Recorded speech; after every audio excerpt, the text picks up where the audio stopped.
In this video, I'm going to react to myself on Penn Teller Fool Us, performing an act with the lovely and talented AmberLynn Walker. Let's dive in.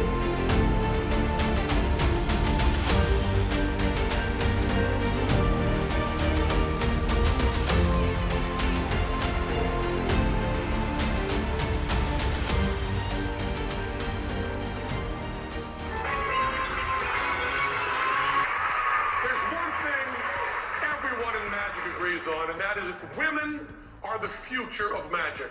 All the great magicians of the future are going to be women. I see the magic world moving in a direction where more and more women are getting involved in magic as magicians, and I think that is awesome and so exciting.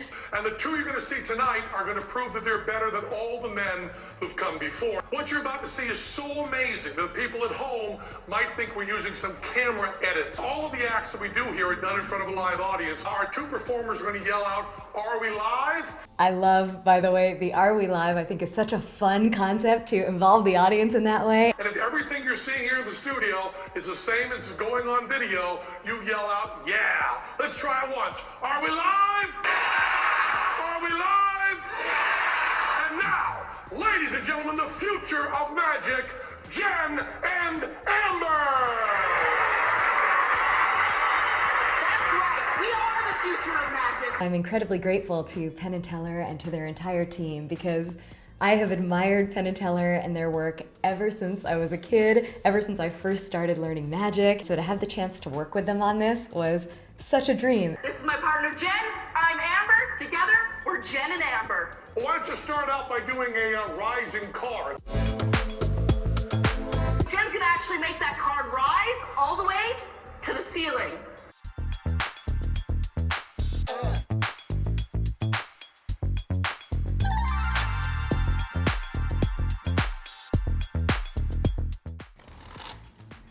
These are the exact cards that we used in the segment.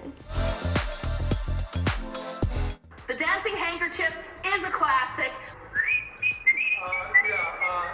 Jen, we can see the thread. Jen was just showing you not only does she have skill, she also has a great sense of humor. Take it on up, Zeke. This is the one and only time that I've gotten to whistle during a magic routine.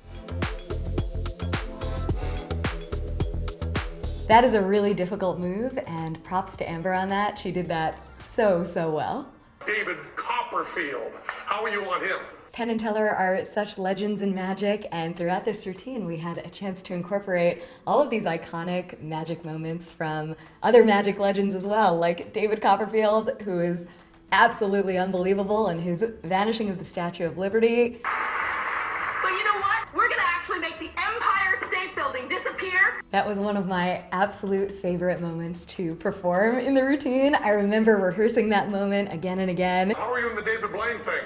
Jen can make David, Minnie, levitate any way she wants. David Blaine does magic. He's absolutely incredible when it comes to his magic chops and his sleight of hand, but he also does endurance art, and lately he's been doing quite a bit of the human aquarium, as he'll call it, where he transforms his own stomach into an aquarium and he swallows frogs and regurgitates them. I gotta hand it to David Blaine. He absolutely makes his performing his own. He pukes up frogs, he swallows stuff, barfs it up. Before the show, I actually swallowed 2 tanks of helium so I could regurgitate for you.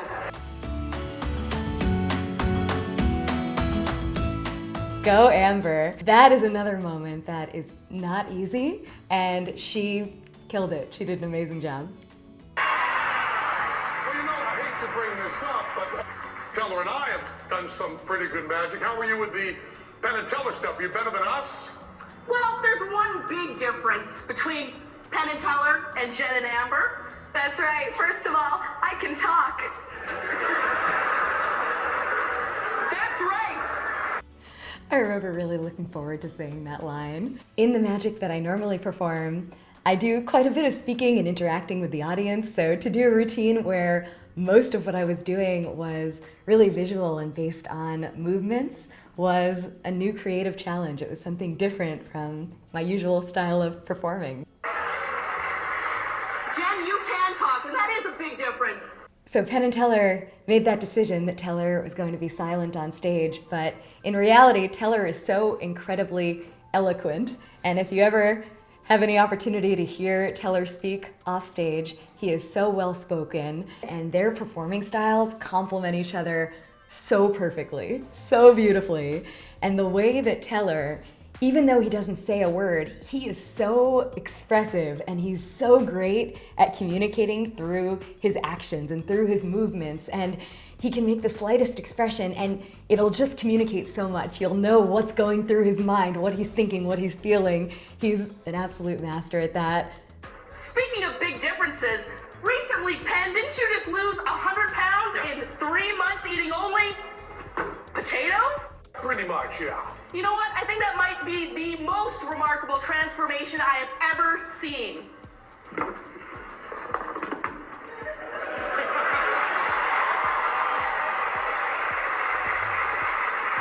As we were rehearsing this routine, we were coming up with different possibilities for new things that we could do that weren't in the original version, and to be able to take a potato and turn it into an action figure of Penn, that was a fun way to introduce new elements and put our own twist on the original act that Penn and Teller did, incorporating elements of their performing and their life into the act itself. You're looking pretty good. Thank you. But clearly that's not an effect that we can recreate because we're handicapped with already being thin and good looking. But something we can definitely recreate is your world famous cups and balls. Yeah, but we did it with clear plastic cups. One of the iconic moments, Penn and Teller performing the clear cups and balls. If you haven't seen this yet, look it up. Amazing. The cups and balls, classic of magic, are entirely clear. It's something that before Penn and Teller had done that, if you had said to a magician, do the cups and balls with a set of clear cups, the magician would have looked at you like you were crazy, because of course the trick traditionally relies on the cups being completely opaque. But Penn and Teller are so smooth in their performing of that trick that you'll watch it and the cups will be completely clear, and yet still you will be absolutely amazed. The thing Penn and Teller are best known for is the reveal. And we have a few things to reveal ourselves.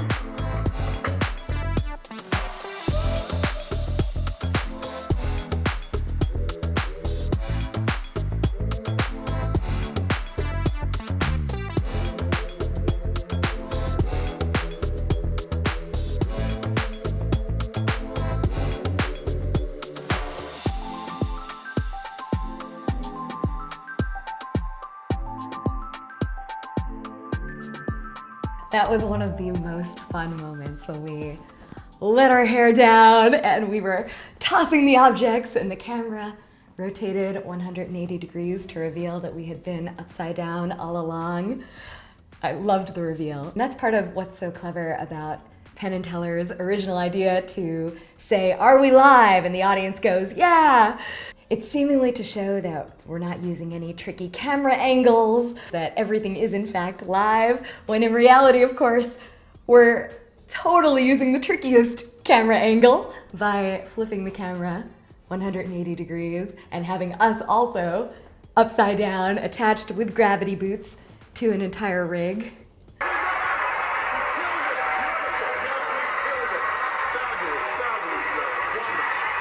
By the way, check out Penn and Teller's original version of this routine. They performed it in a few places, including Saturday Night Live, where they famously performed this act in 1986. It was February 8th, 1986, to be specific. All of us at Full thank you and see you next week.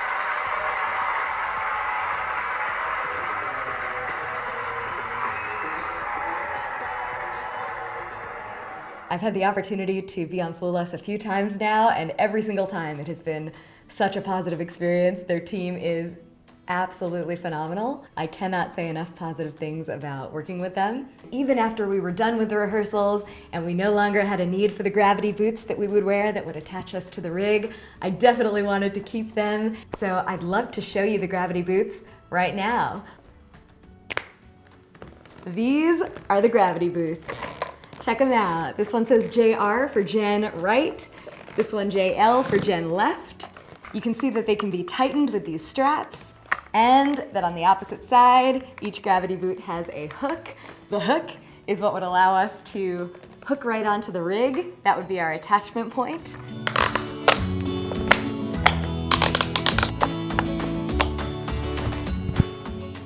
If you've enjoyed this video, please consider subscribing to the channel and click the notification bell so that you can be notified when new videos are posted. You might also enjoy these videos over here. In this video, for example, I talk about how I launched my full-time magic career here in Las Vegas. I'm looking forward to seeing you in the next one. In the meantime, stay magical.